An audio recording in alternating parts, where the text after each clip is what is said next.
आए हैं अस्पताल में देखा भी, किस तरीके से आप कानून व्यवस्था की यूपी को आप काम करते हैं, क्योंकि लगातार जिस प्रकार से पत्रकारों पर हमले हो रहे हैं और कानून व्यवस्था किसी में शिकल नहीं है।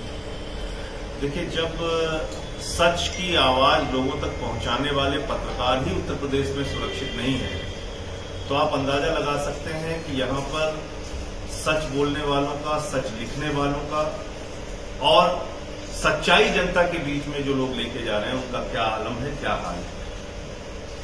तमाम घटनाएं हुई पिछले दिनों में, वो विकास दुबे से शुरू करके और विक्रम जोशी तक आती है।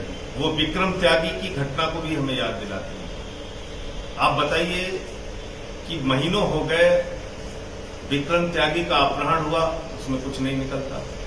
ये जो घटना हुई पत्रकार के साथ, विक्रम जोशी के साथ, इसमें 5 दिन पहले उन्होंने अपने परिवार को लेकर एक शिकायत की पुलिस से, और उस शिकायत पर 5 दिन तक पुलिस ने कोई कार्रवाई नहीं की। और कार्रवाई न करने की वजह से अपराधियों का मनोबल इतना बढ़ा कि उन्होंने इस घटना को अंजाम दिया। जब ये घटना हुई, अभी मैं यशोदा हॉस्पिटल में उनके परिवार के लोगों से मिलकर आ रहा हूं, क्योंकि उनकी गंभीर अवस्था है, वो तो आईसीयू में है विक्रम जी, इसलिए उनके परिवार के लोगों से मैं मिलकर आ रहा हूं। उनकी बहन जो है, उन्होंने बताया कि 2 घंटे पहले उन्होंने एसएचओ को सूचना दी कि कुछ संदिग्ध लोग मेरी घेराबंदी कर रहे हैं। 2 घंटे पहले एक पत्रकार, जिसने 5 दिन पहले अपने परिवार के मामले की एप्लीकेशन आपको दे रखी है, वो आपको ये कहता है कि हमको कुछ अपराधी या कुछ संदिग्ध लोग घेरे हुए हैं, चक्कर लगा रहे हैं मेरे आसपास, आपकी मदद मुझे चाहिए। इसका मतलब कि अगर पुलिस सही समय पर पहुंच जाती तो ये घटना एक पत्रकार के साथ नहीं होती, कतई नहीं होती। पता नहीं क्या हुआ है, क्या अपराधियों और पुलिस का गठजोड़ जिस तरीके से हम लोगों ने कानपुर में देखा, वही मामला तो यहां नहीं है। क्यों आखिर एसएचओ पत्रकार विक्रम जोशी के कहने पर फोन करने पर नहीं आया, बीमारी का बहाना बना? अगर वो बीमार था तो उसके यहां से कोई और अधिकारी आ सकता था, पुलिसकर्मी आ सकता था, नहीं हुआ। और उसके बाद इतनी बड़ी घटना होगी। इस पूरे मामले में मैं मांग करता हूं उत्तर प्रदेश सरकार से कि इस पूरे मामले की उच्च स्तरीय जांच कराएं। जो भी पुलिस के अधिकारी या पुलिस के कर्मचारी इसमें शामिल हैं, उनके खिलाफ सख्त से सख्त कार्रवाई होनी चाहिए। उनको भी अपराधियों की तरह ट्रीट किया जाए, क्योंकि अपराध को बढ़ावा देने वाले पुलिस के लोग जो खाकी वर्दी में बैठे अपराधी हैं, वो ज्यादा खतरनाक हैं उन अपराधियों को जिनको हम जान पाते हैं, पहचान पाते हैं। और ये खाकी वर्दी के जो अपराधी हैं, ये ज्यादा उनसे खतरनाक हैं। इसके अलावा इस पूरे मामले में अभी फिलहाल उनको बेहतरीन चिकित्सा सुविधा की आवश्यकता है, क्योंकि उनकी हालत गंभीर है। इसलिए जो भी उनका इलाज इसमें जरूरी हो, जहां ले जाना जरूरी हो, जिस प्रकार का इलाज जरूरी हो, वो इलाज सरकार उनको कराए और उनकी मदद करे। तीसरा, उनका पूरा परिवार इस वक्त भयभीत है, असुरक्षित महसूस कर रहा है। इस घटना के बाद से लेके उनको सुरक्षा प्रदान करें। ये विक्रम जोशी जी के मामले में। विक्रम त्यागी जी का जो मामला है, जिसके अपहरण के मामले को लेके मैंने उनके परिवार से भी मुलाकात की थी। उनके परिवार के लोग और बाकी लोग, समाज के लोग भूख हड़ताल पर भी बैठे हैं, उनसे अभी मैं मिलने के लिए जाऊंगा। अगर जल्द से जल्द प्रशासन ने, जैसा बताया जाता है कि एसटीएफ की टीम बना दी, ये कर दिया, वो कर दिया, परिवार को तो परिणाम चाहिए, लोगों को तो रिजल्ट चाहिए कि आखिर हुआ क्या विक्रम त्यागी का। महीनों हो गए अपहरण हुए और आज तक कोई अता पता नहीं चला, ना अपराधियों का, क्योंकि खून के धब्बे मिले हैं उनकी गाड़ी से। गाड़ी मिल जाती है, खून के धब्बे मिल जाते हैं, ये डिटेल मिल जाता है कि अंत समय में वो कहां देखे गए, अंतिम उनका वीडियो फुटेज आ जाता है, लेकिन कार्रवाई नहीं होती। तो इसलिए एक ये भी मैं डिमांड जोड़ता हूं कि गाजियाबाद प्रशासन, गाजियाबाद की पुलिस जल्द से जल्द विक्रम त्यागी का पता लगाए, वरना उस मामले को भी लेके आम आदमी पार्टी उनके परिवार के साथ है। और जो भी आंदोलन की आवश्यकता पड़ेगी, हम उसमें आंदोलन भी करेंगे, हम इसमें चुप रहने वाले नहीं। कोरोना और कानून व्यवस्था दो ऐसा मुद्दा है उत्तर प्रदेश की योगी सरकार के लिए जिसपे वो पूरी तरीके से फेल साबित हुई।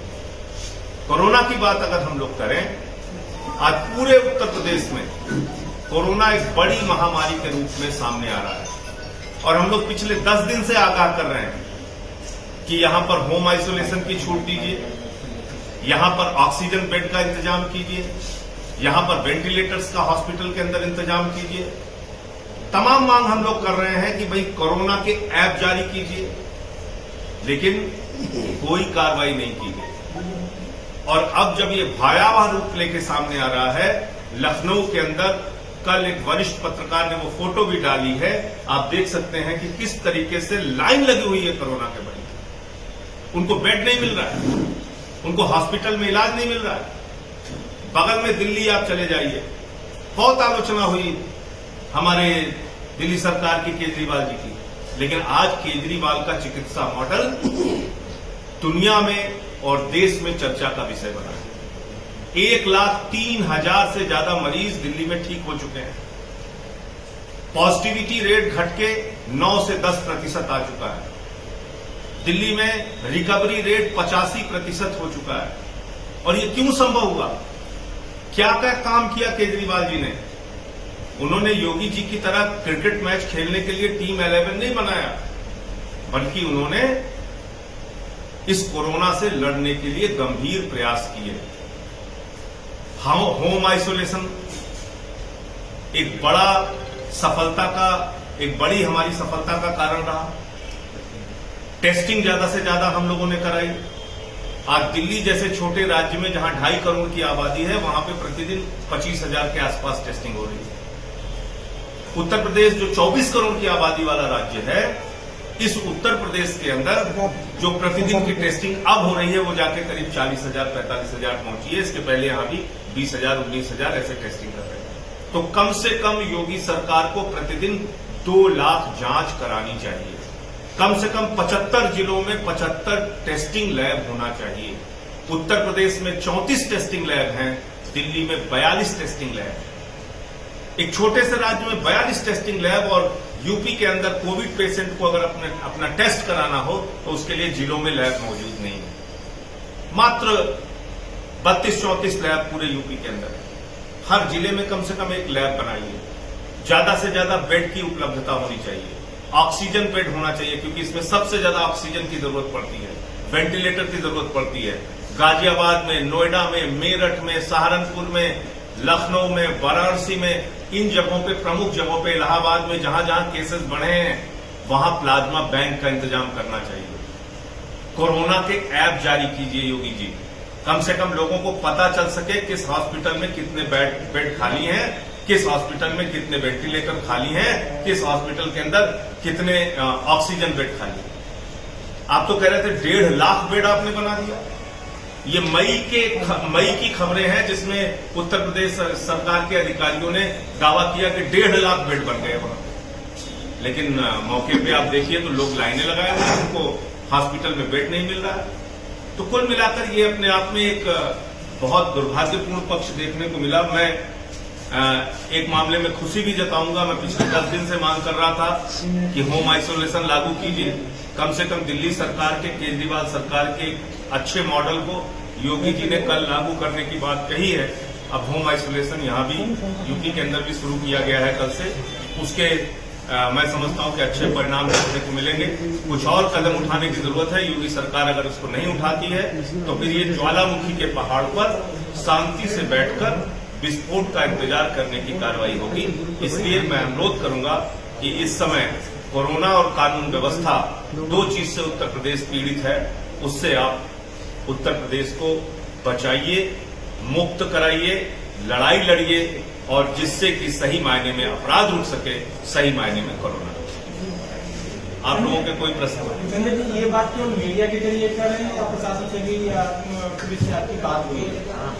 देखिए, हमने बाकायदा पत्र भी लिखा है योगी जी को इस संबंध में, और मैं लगातार प्रेस कॉन्फ्रेंसेस के जरिए भी ये मांग करता रहा हूं कि उत्तर प्रदेश में कोरोना को लेकर क्या क्या कदम उठाना चाहिए।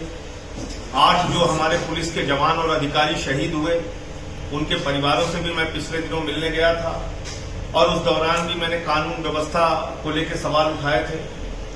जो कुछ भी आज यूपी के अंदर हो रहा है, खासतौर से कानून व्यवस्था और कोरोना को लेकर, वो बहुत दुखदायी है और इससे लोग भयभीत भी हैं, चिंतित भी हैं कि किस गर्त की ओर, किस नर्क की ओर योगी जी उत्तर प्रदेश को लेकर जा रहे हैं।